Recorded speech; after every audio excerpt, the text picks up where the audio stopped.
So, it's not just the economics of businesses being destroyed.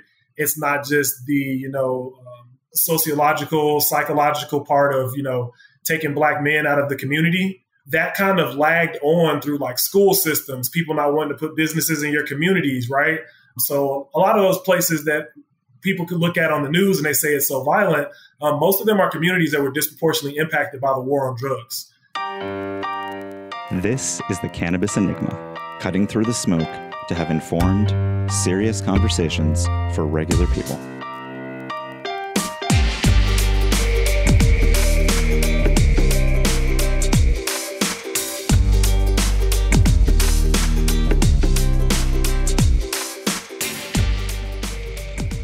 Hi, I'm Alana Goldberg. And I'm Dr. Cody Peterson. So it is February, which means it's Black History Month in the US, right, Cody? It is. It's a month-long celebration of just such an important part of American culture that for too long was shunned rather than highlighted. And I love the fact that we're really starting to lean into this more because I think it's a topic that deserves attention. Yeah, super important and also really relevant in the cannabis space specifically. If you look at how minorities in general, I suppose, in the United States and around the world have been disproportionately affected by drug policy and the war on drugs.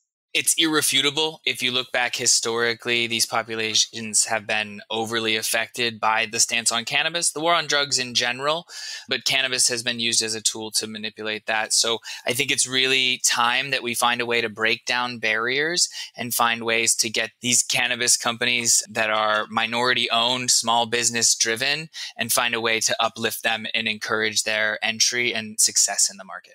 Right, definitely. And we're looking to do a bunch of that. Look, we're always looking to do that really at the Cannigma. It kind of really connects with our values, but this month specifically, and it's something we've got coming up. Exactly. It's a celebration and just turning the volume up a little bit this month. So we're going to put a link in the show notes. We've got a really interesting webinar coming up later this month on February 24th. We do a monthly product showcase. Well, now we do a monthly product showcase because our first monthly very well last month. So we've decided it's monthly now. The second monthly installment. Exactly. Now it's going to be the second one, so we can call it a monthly. And we're going to be focusing on Black-owned and social equity-focused brands on that webinar. So be sure to sign up and tune in. We'll put the registration link in the show notes, like I said. And of course, the reason I'm bringing this up is not only because it's February, but because our guest on this episode is heavily involved in social equity and minority issues within the cannabis space, right? Absolutely. Steven Philpott, among many other things, is one of the co-founders of the Illinois Minority Growers Association. So this is an organization dedicated to empowering men and women of color to get their hands dirty, quite literally, and start growing cannabis for themselves, for their health, for their community, and for their jobs. They're really trying to empower individuals to get out there and grow. And it goes so much deeper. Steven's involved in sort of this urban agriculture and this sort of rebirth. And he's from the south side of Chicago, one of the toughest places in America for many, many decades really now. And he really wants to give back. He's brilliant. He's a veteran of military service in the United States. He is a scientist getting his master's degree, soon his PhD. He's taken super close-up pictures of trichomes and taking them with electron microscopes, the most powerful microscopes that we pretty much have in the world. And so these are really weird, cool, science-y images, and he's trying to build a compendium of them, like an encyclopedia of trichomes. Super cool. So we're going to get some of those images and pop them in the show notes or on the article on the Cannigma for you all, so you can have a look at that as well. That is not something we can really describe on the podcast format. So we'll make sure you've got something to look at there as well. Steven is also one of our scientific advisors on the Cannigma. He helps out, maintaining the veracity of all of our cultivation content. So you'll probably see his name popping up on cultivation articles on the Cannigma as well. And we have some really good ones. So if you're interested in growing your own cannabis, whether it's to make, CBD hemp oil or whether it's to burn one down after work, definitely check out our articles and you'll learn something, and maybe it'll even be from Steven. So with that, we should get into it, but don't forget to check out our segment with Americans for Safe Access. We always have a nice little tidbit, and we're all about advocacy and access to cannabis for all. All right, so that's going to be straight after the interview. Let's listen to Steven.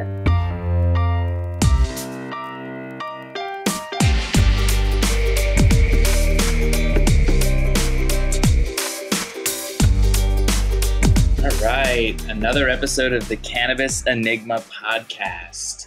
So, I'm Dr. Cody Peterson, Chief Science Officer at the Cannigma, and today I'm excited to be here with our guest, Steven Philpott Jr., a cannabis trichome expert, and he's getting his master's in plant sciences. Welcome, sir. Hey, thanks. Appreciate you taking time out to talk to me today. Hopefully I got something interesting to say. I mean, I'll find something interesting to talk about. Whether our listeners enjoy it or not, I can't guarantee them, but I'm sure that we'll find something to chat about. But no, thank you so much for your time today. Steve is one of our science advisors or science reviewers at the Cannigma. So he's helping us up with this content on the cultivation side. It's been really nice working with you.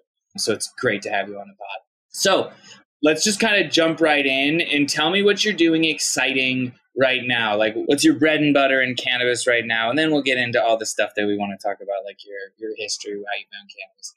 Yeah, so I guess right now with my research, I am actually looking to create a catalog of trichomes. Catalogs? Yeah, like a magazine? So kind of more like a collection of, the easiest way to explain it is, so we're imaging trichomes on different plants and we're comparing the images of those trichomes, the density, the distribution of those trichomes, and we're comparing that to the secondary metabolite profile that we get from testing that same plant. What we're attempting to do is try to find these correlations. Hold on, let's help the listener out. Slow down. So a trichome is what? Yeah, so trichomes, they're epidermal growths that come from specialized cells. They come in pretty much two main forms. So you got glandular and non-glandular. Your non-glandular is kind of what you see on tomatoes, sunflowers. If you look right underneath the actual flower itself, you'll see these long hairs that look like short spikes. Oh, yeah, yeah.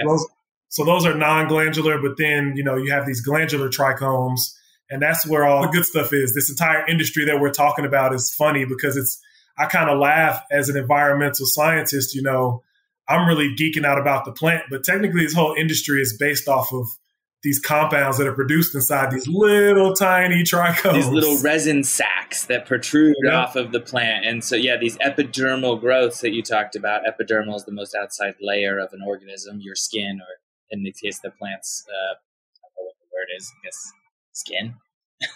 Yeah, I mean, they are essentially trying to protect, that outer layer of the leaf, right? That photosynthetic layer. So these epidermal growths are essentially these chemical and physical barriers. I'll kind of joke with people like if the photosynthetic delicate surface of the leaf is the castle, you got these spikes in these non-glandular trichomes. You got these warehouses that are producing chemicals in these, glandular trichomes.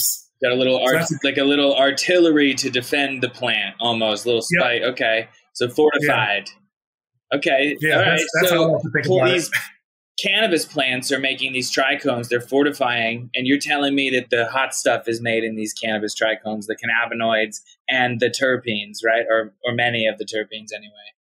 Right. Yeah. So there's actually a bunch of secondary metabolites that are produced in there, but the two most researched are your cannabinoids and your terpenes. One of the things that kind of got me interested in this type of research was the majority of the products you find on the market are cannabinoids already in their decarboxylated form. And we kind of just skipped over, the benefits of cannabinoids that are in their acidic form, which is how the plant is naturally producing it. Right, their raw form. It would the unheated state, as if you plucked it off the plant. So this is hot news right now, cannabinoid acids. In fact, we just finished up an article to talk about this new study that came out, cannabinoid acids blocking the spike protein on the new coronavirus. So really interesting stuff that you're now, you were thinking about this before this study came out, it sounds like, Steve. Yeah, you got to I tell people all the time, they're like, man, some of the stuff you're doing, it sounds amazing. And I'm like, I really just took a very humble beginning to learning this plant. I didn't really care about the industry, to be honest. I wanted to learn about the plant itself. And when I learned about the plant, and then when it started working in the industry, I was like, oh, you know what? I think people are blowing past some of the gold here.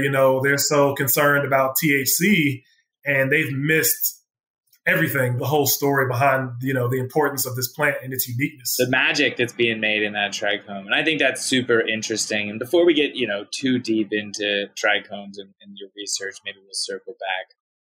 I really do want to kind of hear more about kind of what got you into cannabis. I know now you're plant science and now you're studying cannabis, but usually in my experience, people have a backstory. People have a relationship with this plant before they decide to dedicate their lives to studying it or telling other people about it. So tell me what cannabis did for you, my friend. Yeah, so it's actually really funny. My kind of, I guess, when the seed was planted, pun intended. There it is. So many good puns in this industry. Oh, this budding industry. Yeah, so I guess, I'd known about cannabis a lot. To be honest, I grew up with a single parent household, mom on the south side of Chicago, and my mom was just like, hey, it's a no-no. Like, it's not there's no question. There's it wasn't, bad. There's certain things you're willing to test your parents on. This wasn't one of those things. So was never, never took a toke in high school. I was honestly just terrified, right? So until I joined the military, actually, I was part of the longest deployment since World War II back in 2011, 2012. When I came back from the deployment, I told my doctor, like, hey, I got cortisone shots and stuff. My ankle's been really swollen. He x-rayed my leg and was like, you got new bone growth. And I was like, hell yeah. He's like, nah, man, if you have new bone growth, you probably had a fracture or a break or something. He's like, this is bad. You're like, I thought I was getting another toe. Right. So I was like, oh, I might grow some. He's like, no, man, not that type of bone growth. So what happened was I ended up having 2 surgeries, one to actually remove a piece of my calf to reduce some of the pressure on the bone. What it was I had bone that had grown like in between 2 bones it wasn't supposed to grow in between. So I had 2 surgeries, kind of gnarly. One of them left me with a plate in my ankle.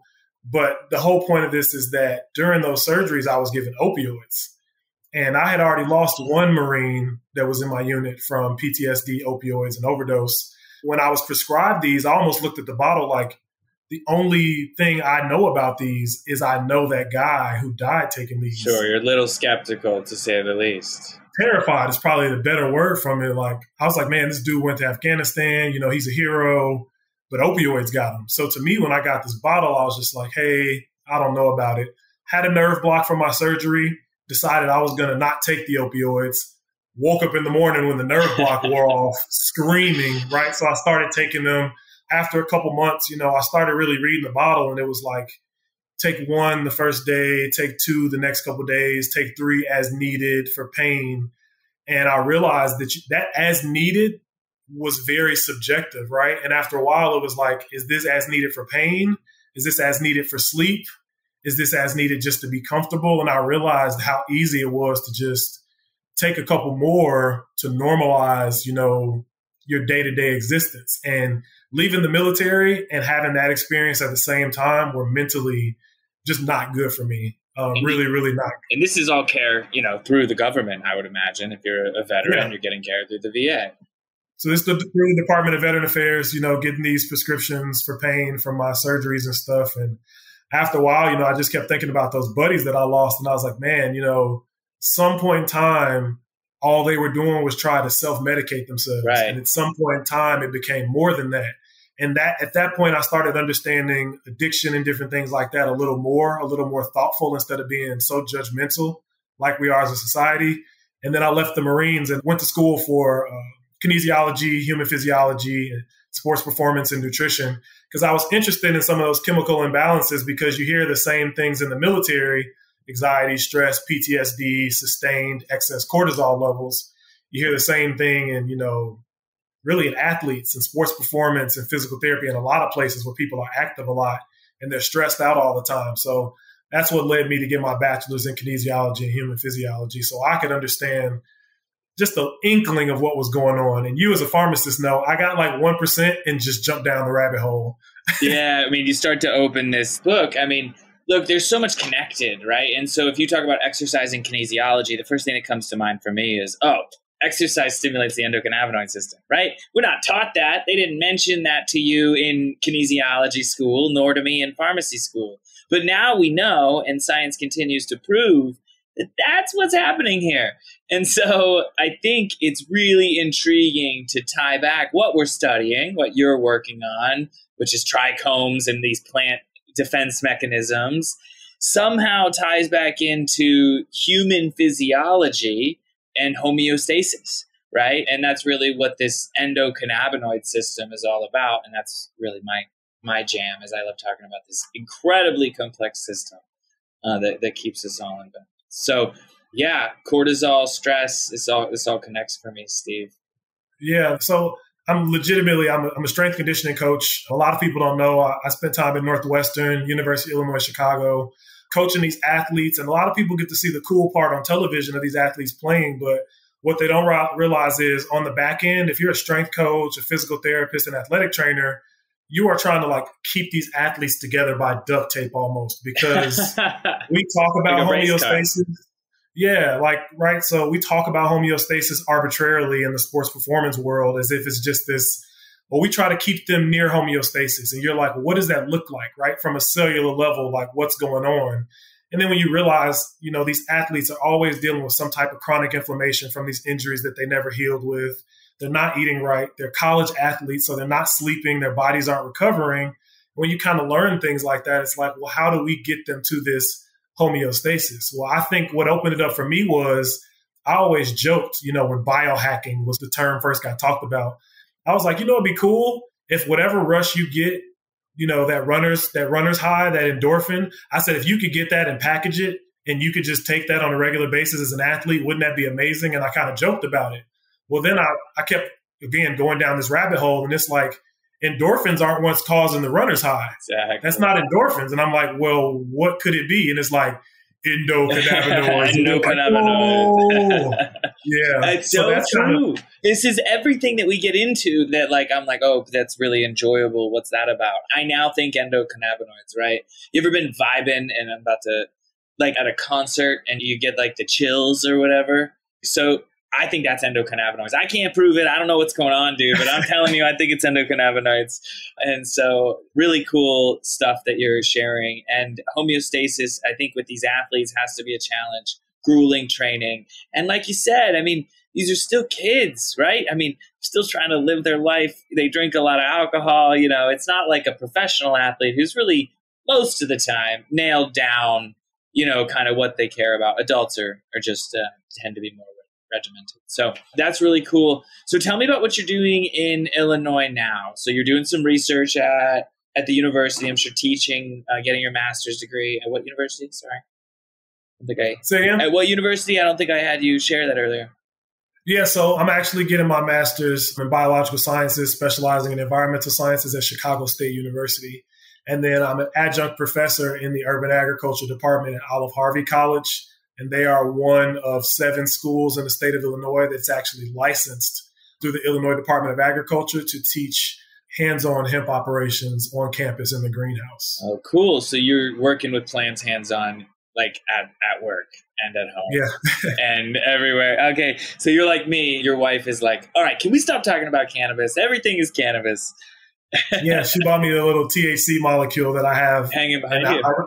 I realized at that point she knew that I was pretty much I had pretty much switched over into the industry. And funny enough, my fiance's in medical school, so these are conversations that we have. Again, I don't know everything that she's doing in medical school, but something will come up every now and then, and I'm like, oh, what are they teaching you all about the endocannabinoid system? And she's like, I mean, they taught that is the system. Yeah, she said, essentially, they said, everybody's talking about, cannabis consumption now. So when people are consuming cannabis and being intoxicated, this is the system that's taking part. That's all they teach. This is the system that's causing intoxication. Yeah, under drugs of abuse, right? Yeah. Yeah. It's kind of crazy, but that's all I got as well. And it's really inappropriate, frankly. If this system exists in almost every cell in your body, in every major organ system, is the most abundant receptor system in your entire brain, exists in birds, reptiles, fish, and even in the, what's the word I'm looking for? The thing that... Hydra? Yeah, thank you. The Hydra, 600 million year old basic organism. I think we can say that we can talk about it in medical school. I know we don't know exactly how it works because it's exceptionally complex, but it's safe to say we should mention it. Yeah, and I think that is part of my, I realized that kind of all of the great scientists at some point, they crossed over from their level of interest to almost obsession. And I realized that I had crossed that threshold, when I was like, there is a lot more to this that we don't understand, but it's because we're building an industry based around one molecule instead of what the plant does itself. I think the most profound thing, like you just said, I try to imagine a planet with no humans.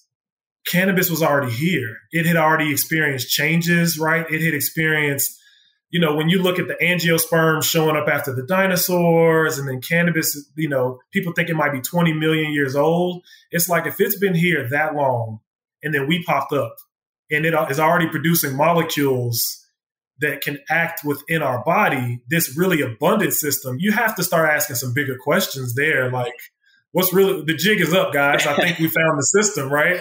The system is incredible. And there's another article and piece we're working on at the Cannigma, and it's about, whether we were designed to consume cannabis. And while I think cannabis is exceptional medicine, and I am stoked that it helped us discover the ECS and everything we can do with that, what the cannabis plant did to us now, the truth is, in this pharmacist's opinion, we did not evolve to eat, consume, or definitely not smoke cannabis. But there's an assumption, there's a vibe in the industry that that's where we're at. And the truth is, scientifically and evolutionarily, that doesn't make sense.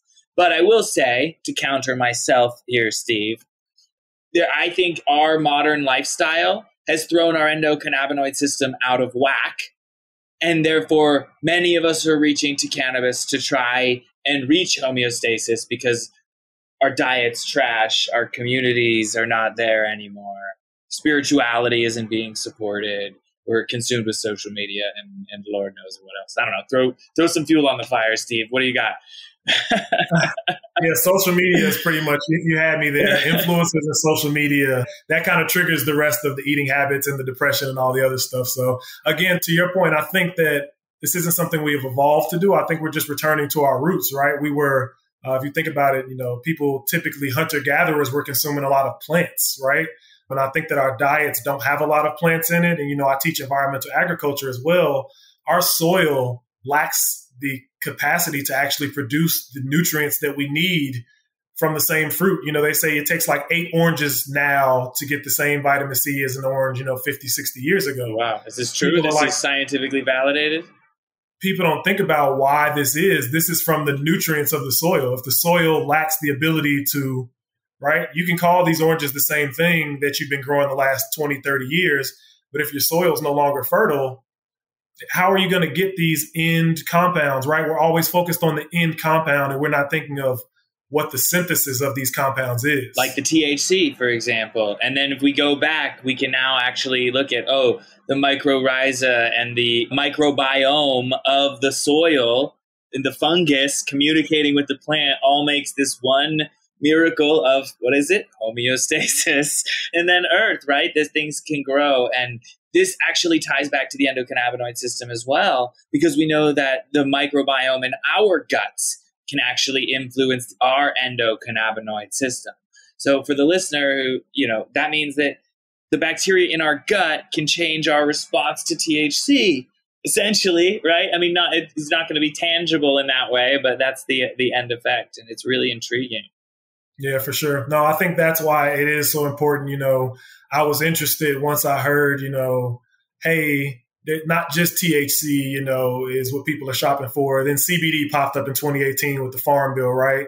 Then after CBD, now people are like, oh, CBG is so amazing. And again, as someone who works with the plant, I'm looking at the biosynthesis pathways and I'm like, all this stuff has to come from CBGA at that, right? So that's kind of where I got into my research, interested about, let's start imaging these trichomes, as they're going through these stages. And if we can find a correlation between the morphology, the structure, the distribution, the density of these trichomes, and we can find a correlation to the results we're getting from GCMS and HPLC analysis of cannabinoids and terpenes, there may be something there, which I personally believe there is from reading other research. But this is the first time, at least from what I know, that anyone has compared fresh trichomes that essentially have been dipped in liquid nitrogen as soon as they're harvested from the plant. Flash frozen. Right. So cryogenically frozen immediately so that we get the most structurally representative sample of what trichomes naturally look like. If you think about it, the majority of products on the market are dealing with decarboxylated cannabinoids, and most of the flower is dried and cured. So technically, those trichomes that we're seeing, that profile that we're getting is not representative of what that plant had naturally produced. You have no clue what type of setting that it was dried and cured in. That's when we get into all these different isomers that people are freaking out about now, right? Oxidation of these compounds, decarboxylation. I'm curious as to what the plants are producing naturally before humans get their paws on them and start saying what it really is. I just want to image these trichomes and get also a snippet of what their cannabinoid and terpene profiles are looking like before we dry and cure them. And I have so many things I want to talk about, but what do you think that your research could lead to? Like, what is it that you're interested in trying to, I mean, it's really cool. We need to know, right? But like, what's the next step? Like, what's the next evolution of the work that you're doing, let's say? Yeah, if I could like teleport into the future and be right about something that it ended up sounding really, really cool. There you go. That's what I want. Tell me that. Yeah, so again, when I heard the indicas and sativas and I heard all these other kind of nonsensical, or not nonsensical, just misguided conversations about things, I was like, we are not good at even categorizing this plant that we're trying to define to people, right? We're trying to tell people about hemp and marijuana, and all these terms are arbitrary, they're man-made. And I like to think about it literally as if we were not here. How would you define this plant if humans weren't here? How would you define it without human use, without decarboxylation, without drying, without curing? Maybe this plant that's been around longer than us knows what the system needs. Like maybe it really just knows, hey, I made this amount of terpenes, this amount of, CBGA, this amount of CBDA. Maybe those natural profiles are better for us than when we dry it, when we cure it, right? So that we can maximize the THC content. Maybe that is a different type of profile than what's naturally being produced. So I'm trying to, again, preserve these trichomes in their natural state. And I'm hoping that there's some type of correlation between the density and morphology of these trichomes and the chemotypes that we hear talked about often, because there's been research done already that, between stalked glandular trichomes and sessile glandular trichomes, have a different number of secretory disc and they have a different terpene profile than stalked glandular trichomes. So the belief is that sessile glandular trichomes are the precursor to the ones that we're used to seeing, those tall stalked ones where you have the glandular head on the stalk. Yeah. And then those are capitate stalked, right? So stalk, like a plant stalk, and then capitate means head. And then the other one is sessile, just means like not extended, right? It means like not protruding. So you got your glandular head that's just sitting flat on the surface. Okay, yeah, not protruding from the plant like you would see in those cool images. Very interesting stuff for sure. And I think it is intriguing to think about, we say cannabis is medicine. I totally agree. But with all this has been biased. All of the research on cannabis has been biased for a lot of reasons, government prohibition and lots of things. But it all led to like inability to effectively communicate. And what we got was a system that was entirely driven by THC research. We found THC, it interacts with CB1 and CB2. It's got this very unique structure. We studied it. We said, this is the endocannabinoid system. We developed everything around this molecule. And then as we learned more and as we were able to study cannabinoids more, CBD and CBG and CBC, we see that this is much more complicated and that these molecules don't just interact with CB1 and CB2, but rather a very large, intricate system of PPARs, TRPs, and many other GPRs and a bunch of stuff that's really unimportant just to know that it's incredibly complex. And all of our view of this system and of this plant has been through the spectrum of the intoxicating molecule of THC instead of CBGA, right? The base molecule of all of this. Perhaps that's the molecule that should have defined the system. I don't know, but I know that we were biased in our discoveries. Yeah, I mean, that is kind of I'll never forget the first time I looked at the pathway and I was just like, okay, there's the CBC. biosynthetic pathway. Yeah. So I'm looking at this pathway of, how you get from fatty acids to cannabinoids. And, I'm just like, okay, cool. You got CBGA CBGA comes before THC, before CBD, before CBC, before all these other compounds that we talk about. And to your point, I was instantly just like, how do you dive into something without exploring? Yeah, we started on step 4, and we got to like backtrack now and try to tease it apart. And what we see is very unique pharmacologic profiles of these cannabinoid acids, like activity against the new coronavirus, which was just published and made this media hailstorm. And so I think it's super intriguing that this is really your focus. You're like, hold up, we need to back away from neutral cannabinoids, the cannabinoids that would be generated when we smoke, and let's look at what the plant is doing, both what it's producing, in what ratios, what percentages, and all of that. I think it's great, man. I think a lot of our information has been biased for sure. To your point, I wanted to be the scientist that wasn't focusing on, what everybody else is focusing on. There's people trying to define impairment. They haven't talked to people who understand the systems that can be impaired, right? To me, that's super weird as someone with a human physiology degree. So I was kind of like, that conversation, I think, A, it's being had by some of the wrong people. They're not considering, people who understand these systems. But B, like I said, my thing was, while these groups are arguing, who really knows about the plant? Like the plant itself, like this plant, that's it, just the plant. When I teach at Olive Harvey, my students are always shocked. They're like, the first 6 weeks of class, you didn't talk about any drug, any sales, any human use, any nothing. I literally teach them about plants and soil science and roots and photosynthesis. And I teach them how to apply some of the basic general concepts of biology and the environment to cannabis. In the process, there's kind of this, I've seen people literally cry in class, just explaining ruderalis. Yeah, just talking about ruderalis, just that there's this auto-flowering plant, right? We have these plants that depend on the seasons to essentially, guide them, right? We know the distribution in hours of light and darkness control, when vegetation turns to flowering. But then when you see ruderalis at these really, really, northern, right, parts of the globe, like Russia, and it's in Russia, it's an auto flower, and it's flowering pretty much on its own clock with no light. You have to really think about like the deeper concepts there, right? This plant is not relying on the amount of daylight hours to tell it when to flower. Yeah, it's evidence that this plant is adaptable. It found its way around the world well before humans decided to plant it and grow it for its psychoactivity. It's just, that's more evidence. But for those who are listening who don't know, the traditional cannabis varieties that you consume or buy at your dispensary has to go through a very specific 12-hour light schedule in order to flower, triggering sort of the end of the season, the end of summer and the start of fall. And so to flower and turn into that. This ruderalis, this variety, still cannabis sativa, interestingly enough, is actually found in northern latitudes and doesn't care about the sun. It just makes flowers when it needs to, based on stressors probably in the environment. I don't know. No one probably knows, but just it does it without working with the sun. So it is non-photoperiod sensitive. And this is great. This is the work that Steve and I are working together on, the articles that we're putting out. So if this growing stuff interests you, please, you want to check out the work that Steven is doing with us there. And this is a good segue, Steve, into your more service-based project, right? So we know what you're studying. We know what you're passionate about, the little protrusions from cannabis and plants, and taking really close-up pictures of those hairs. Electron microscope, you said, right?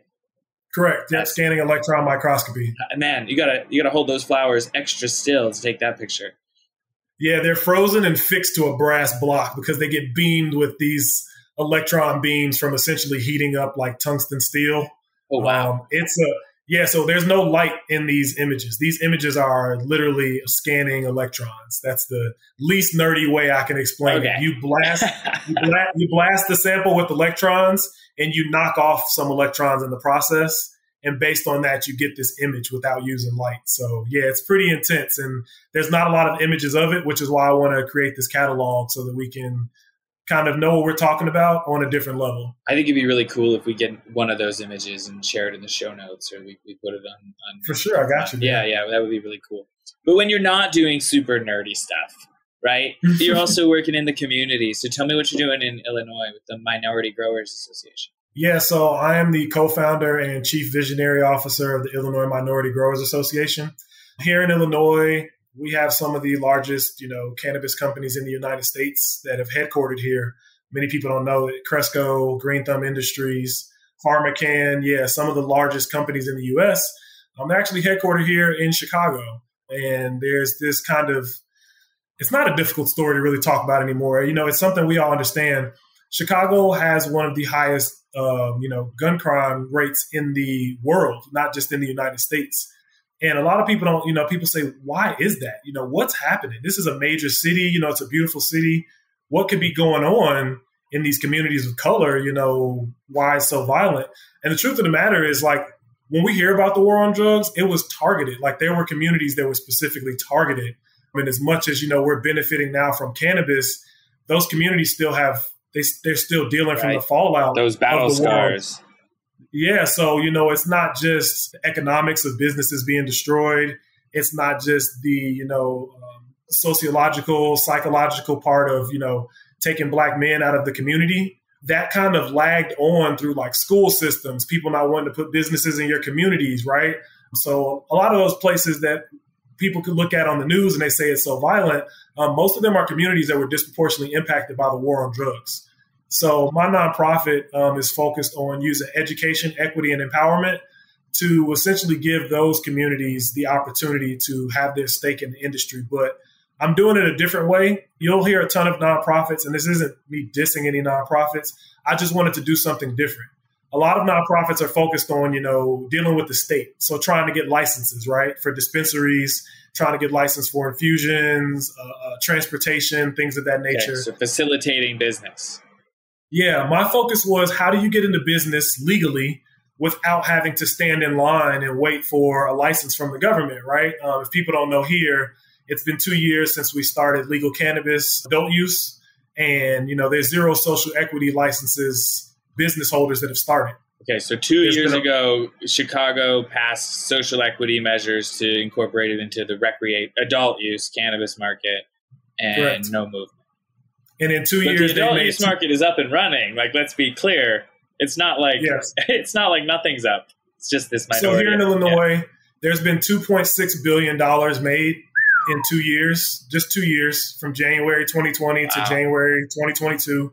We have already in the first year topped alcohol tax revenue, which is huge because that really tells you where Americans are leaning, right? Where people self-medicate how they choose, but people are leaning away from alcohol and leaning towards cannabis. So long story short, the reason I created this nonprofit with my partner was because we wanted to see what ancillary businesses there were. What type of businesses can support the industry? Who are the people that have jobs or they have career skill sets already where they can jump into the industry in a way that doesn't require a license from the state? Like myself as a researcher, I left corporate sports after, 8 years of working my way through the NCAA, through corporate sports. I wanted to go back to school because I knew that I could pave my own path through my master's research. But that took me knowing that I had a skill set already that no job could offer me, no license could offer me, right? I had to learn to empower myself, essentially, like, hey, this is a plant. And if you learn about the basics, right, the foundations of this plant, take it your own way and write your own ticket. So my nonprofit is focused on creating those opportunities from the people in these communities that were disproportionately impacted by the war on drugs. We actually just partnered with the Harrington Institute. You're getting like first news. We dropping it here fresh. You heard it here. Wait, what do we hear yet? Harrington. Yeah. So, so my nonprofit partners with the Cleveland School of Cannabis. They are one of the only 2 state-accredited cannabis education platforms in the United States. Yep, I know who they are. And they actually are the kind of the educational partner for the Harrington Institute, which is Al Harrington, the CEO and owner of Viola, former NBA player. Al Harrington, the Harrington Institute, that is his school. So we are partnering with the Harrington Institute to provide 2 different cohorts here in Chicago program we have going on. Right.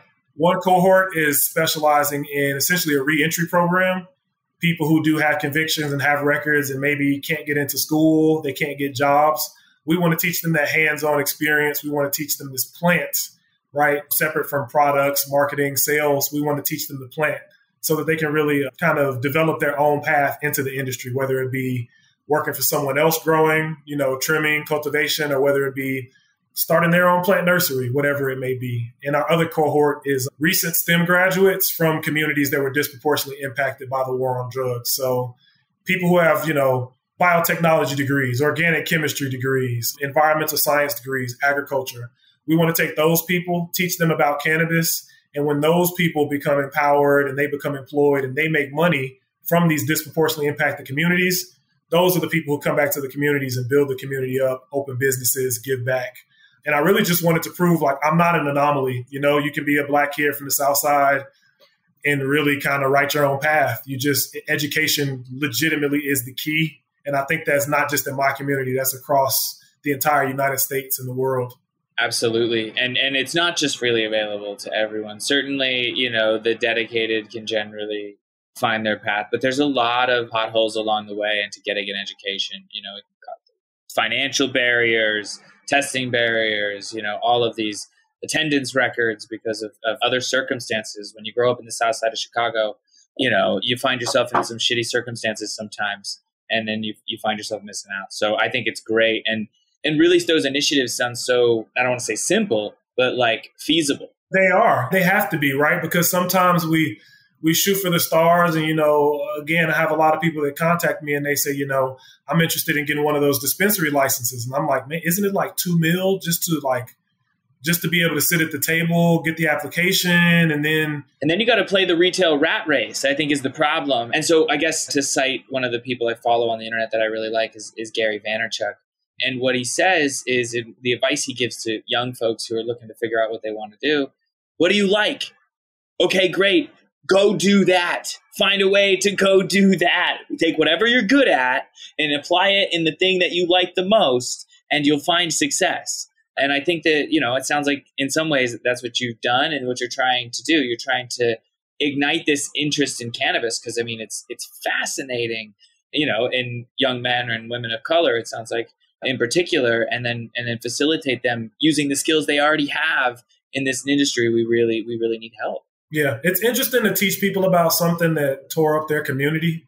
When people, like I have a student today, it was the first day of class, and he was like, he didn't know how to introduce himself. And what he was trying to say was that he'd been arrested, but he was embarrassed to say, I've been arrested for this plant. And, when you realize that there's people who, the way that they apply for housing, the way that they apply for jobs, the way that they apply for school and federal aid will never be the same because they have a conviction. Right. And then you see $2.6 billion being made in the same state that arrested you.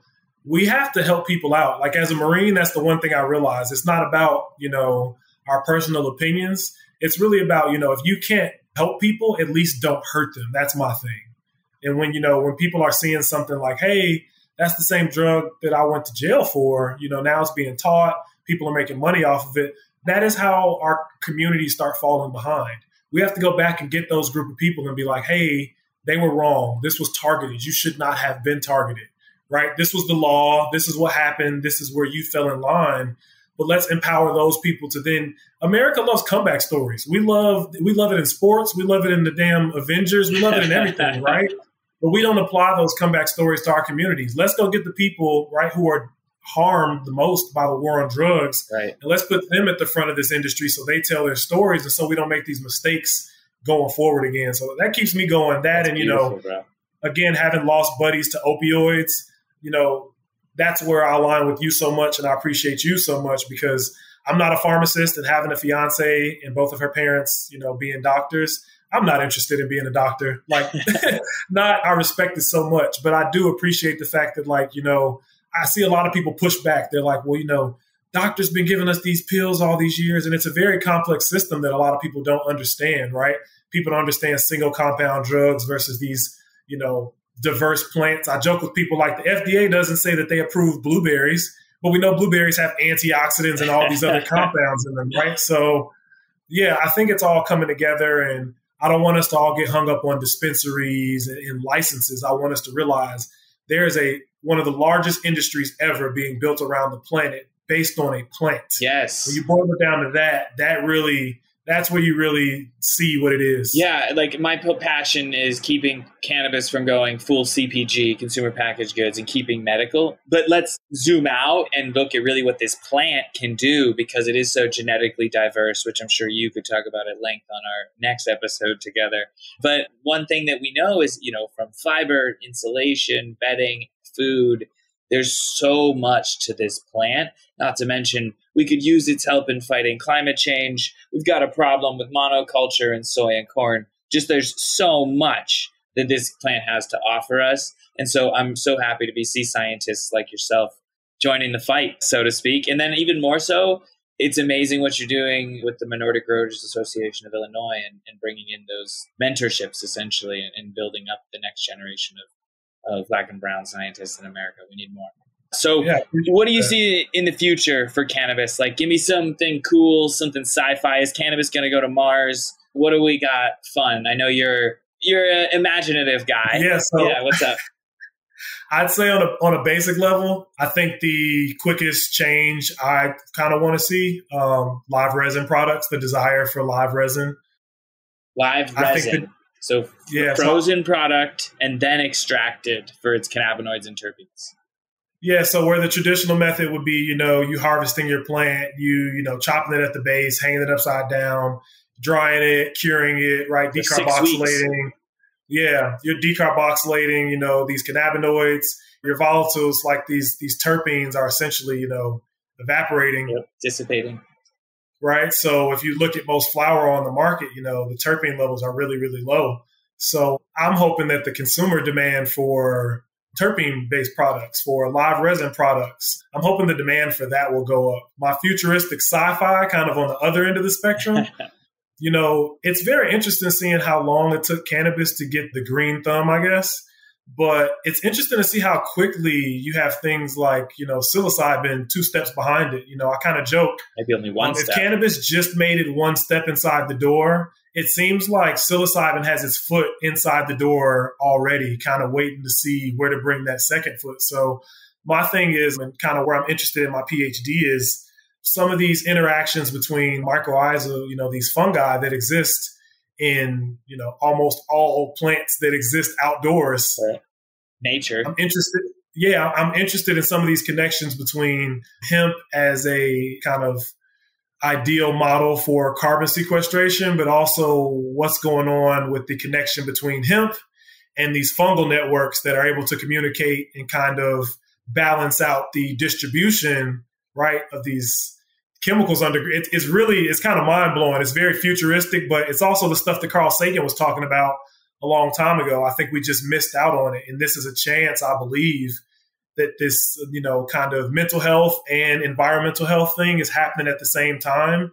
And we're learning about plants like hemp that exist, and cannabis that exist on both sides of the coin to kind of maybe heal our minds, but also heal our planet simultaneously. So that's kind of my futuristic idea, to where the medicine that we're growing is simultaneously healing our planet at the same time. And we can communicate with the planet using those fungi, those mycorrhizal networks. So yeah, it sounds like we're going to need at least one more fungus. They went unmentioned. I guess not unmentioned, but yeah, I think understanding the symbiosis between the plants that we're talking about, the interconnectedness that exists between all of us in the endocannabinoid system and this primordial soup of life. There's a lot to be said about how harmony is really important on this planet, and frankly, how humans have gone and effed that up, and how much work we're going to need to do to get it back. So I can't wait. Next time, maybe we'll deviate from trichomes and talk a little bit bigger picture stuff. But Steve Philpott Jr., thank you so much. Is there anywhere that the listeners should go to find and hear more of your work, or where should they connect with you? No. So I appreciate you having me, and you can always find me on LinkedIn. Again, my name's Steven Philpott Jr. The nonprofit link is I as in India, L as in Lima, M as in Mike, G as in Golf, and A as in Apple. So that's going to be ilmga.org, and that is the website for the nonprofit Illinois Minority Growers Association. We will be having an event in March 31st, I believe, where we'll be kind of doing our big coming out party and talking about fundraising for our members and our students. So, yeah, that's where you can find me. And thanks, Cody, for taking out the time to kind of chop it up and give me the platform. Yeah, well, I love the work that you're doing and really appreciate your help. And this is obviously not the last time we're going to be chatting. So look forward to the next one. Appreciate it. All right, Steve, be well.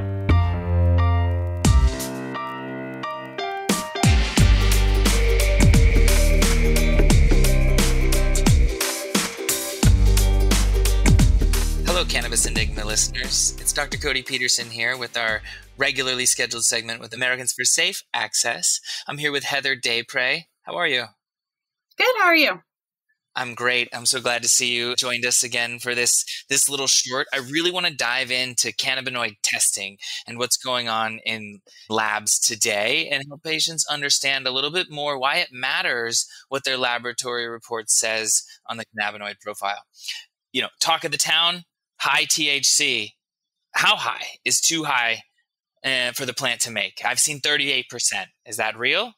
I would call that questionable. You know, the plant is really only capable of producing so many cannabinoids, and we may possibly be overlooking the benefit of some of the other cannabinoids by generating plants that are these high cannabinoid producers. I think the other thing to look at is, you know, there is a variability in here. There is something known as measurement uncertainty, and that is that plus or minus percentage that in the cannabis world, we don't list on our test reports, but as far as the FDA is concerned, is required for a lot of other drugs to be produced. That Tylenol that you're getting, that's 500 milligrams, is plus or minus 15%. And I think that really kind of educating the cannabis industry, consumers and producers alike in what that reality looks like is a key step forward. So understanding the math and the science behind where those cannabinoid numbers come from and that natural variability that may take place either within the plant itself as well as within the testing regime itself, because we know that the plant produces a varying amount of cannabinoids from top to bottom. And so one of the key things with potency testing is to really ensure that you have a representative sample of that batch. And so when producers are able to send their own samples to the lab, we tend to see that they are selecting their very, very best samples to send These in for top potency colas. testing. And not necessarily really combining that with middle and bottom fractions of the plant that would give you a more representative picture. The smalls. I've also seen some pretty sketchy things in the lab world, people sprinkling keef on top of their buds to try and get an inflated The sneaking a little in on you, Heather. You know, and so really trying to like pull the wool over on the labs. And I think, you know, on the lab end, a bit of that comes down to the quality of materials that you're starting with. So if your reference standards that you're producing, you either made in-house, which I had to 9 years ago, make my own CBD acid standard because it wasn't actually available on the market. Okay, so to identify that CBD was in the product, Heather, you had to actually, you know, a reference standard for the listener is actually what the laboratory uses to identify what's in your cannabis sample. So you essentially have to have a pure version of CBD to know how much or if CBD is in that cannabis sample, depending on what method you're using, I believe. So you used to have to make your own. We were in such a state of prohibition that you couldn't get any. Well, and the manufacturers at that point only had a THC standard available, and you could buy it in a 1 milligram ampule because that was the highest amount that the DEA would let them send out. 1 milligram, by the way, to the listener, is a fleck. It's a couple trichomes nicked off the end of your cannabis bud. Certainly not enough to even light on fire and smoke. So very, very small dose. But yeah, so now you have more manufacturers making reference standards. And so laboratories should be able to find accredited reference standard manufacturers. But we have found that it's sometimes a laboratory's calibration curves can be affected by the quality of those standards. And your calibration curve is the backbone for how you quantify all of the cannabinoids that are in that plant that you've just extracted, and is a very critical component to actually measuring and testing cannabinoids. I think one of the other things we see is like, you know, oh, I sent my flower to 3 different laboratories and I got 3 different results. Well, with flower, I mean, depending on how close statistically those are, I would have people say, oh, well, you tested it at 18.1% and this lab got it at 9%. Well, mathematically, that's basically the same result because that falls within your measurement uncertainty. Every time you touch something, a measurement uncertainty factor comes in. So sampling. how did your sample get collected? If the person collecting the sample didn't collect a representative sample, that can affect your measurement uncertainty. Then you get it to the lab. The lab uses a balance. That balance should be calibrated, but that calibration has a very minor amount of measurement uncertainty. So when you calibrate that balance, for example, if you've got a 1 gram weight on there, that 1 gram weight needs to fall within a certain specification to be considered valid. But there is that specification range. Then you've got so it compiles on top of itself, like over and over. A little bit of error at the beginning step leads to a much larger chance of error and variability at the end. Yeah. And so we're seeing this now, like it was a big thing for hemp. The USDA is requiring measurement uncertainty to be reported in hemp testing results so that they have that plus or minus value so that they can calculate whether a sample is passing or not. That hasn't really translated into the cannabis world, but your 18% at plus or minus 1.5% measurement uncertainty, which is a pretty conservative, not horrible uncertainty, but that still gives you that plus or minus range that people don't really understand. They want to see the exact same number on each test report, which isn't really realistic. But a number that's statistically significant and close enough to it is going to be essentially the same result. Sure. And really one thing that's interesting is a lot of, especially for those who are looking to sell their product, they know that THC drives the consumer's pocketbook right now. We could have a whole episode on how and why that shouldn't be the case. But when it comes to, THC levels, tell me a little bit more about the incentive structure that might be broken and how that can impact, the reliability of these tests. Sure. I mean, we've all seen those studies that get published. Oh my God, I just tested all of this stuff and it didn't test the same. Part of that comes when states don't require third-party sampling. So some states just say, oh, labs have to go in and take the samples. Some states will allow a third-party group that's been approved as a sampler. Like the USDA actually has its own sampling program that, based on statistics, will tell you where to sample from a crop. And these standards aren't necessarily applied to cannabis sampling. And so when we're sampling these flowers, we may have producers who are cherry picking the best to send to the laboratories. And so if they're not sending that representative sample, then those results could tend to be a little skewed. Essentially, patients are being overcharged, thinking that they're getting a different quality or different concentration of cannabis than they could, or worse, right. Or, I guess not worse, but is patients are not aware of what dose they're taking, right? Because they made assumptions based on the representative number when they made their edibles calculation. Sure. And edibles realistically should have a much tighter variance there because the product should be more consistent. We know the plant itself, the flowers have a high variability in it, but once you've got that extract should be homogeneous and that edibles should be homogeneous, and you should be able to test that product and get a much tighter window between multiple laboratories testing that product. I think one of the challenges that we have right now is that, I'll throw out another big sciencey word, proficiency testing is really the only thing that we have right now to judge for labs. And proficiency testing right now, because of the DEA, is very limited in what can get sent out. Again, that whole issue of the DEA won't let you send anything more than 1 milligram in the mail. So proficiency testing right now is really just testing whether or not your calibration curve is accurate. It's not really testing whether your extraction method that you're using to extract the cannabinoids from your samples to analyze is accurate. Whereas if we could start getting some real world products sent out there, or having an organization be able to send them out and not violate DEA restrictions, would allow these types of samples to be sent out versus just a little ampule of a standard that you have to measure on your machine.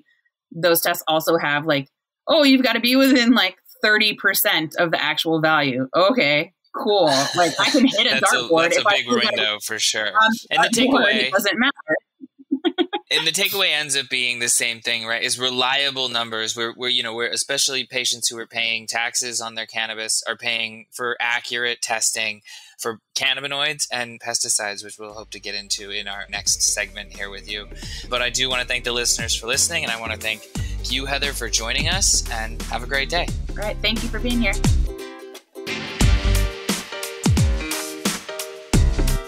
I'm Alana Goldberg. This episode of the Cannabis Enigma podcast was executive produced by myself, with production assistance from Dr. Cody Peterson and Ed Weissman, and edited by our friends at We Edit Podcasts. If you enjoyed the episode, feel free to like, rate, and share. It helps other people find the podcast, and it's really nice for us as well.